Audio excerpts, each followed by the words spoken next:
আজকে আলোচনা করব গর্ভাবস্থায় অ্যাজমা নিয়ে। এটা কিন্তু খুবই গুরুত্বপূর্ণ এবং যদি কোনো গর্ভবতীর অ্যাজমা থাকে তার কিন্তু বিভিন্ন রকম সমস্যা হতে পারে। এটা আমরা premature rupture of the membrane বলি, অর্থাৎ নির্ধারিত সময়ের আগে দেখা যাচ্ছে মেমব্রেন যদি রাপচার হয়ে যায়, এটা কিন্তু পাওয়া যায়। এবং আইইউজিআর হয়, অর্থাৎ ইন্ট্রা ইউটেরাইন গ্রোথ রিটার্ডেশন হয়, বাচ্চার গ্রোথ কিন্তু ঠিকমতো হয় না।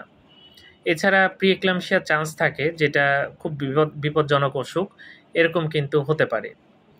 তো অ্যাজমা যদি থাকে তাহলে অবশ্যই ভালো একজন বক্ষব্যাধি বিশেষজ্ঞকে দেখাবেন, কারণ গর্ভাবস্থায় কী ওষুধ খাওয়া যাবে কী ওষুধ খাওয়া যাবে না সেটা নিয়ে আগে চিন্তা করতে হবে। গর্ভাবস্থায় সব ওষুধ কিন্তু নিরাপদ না।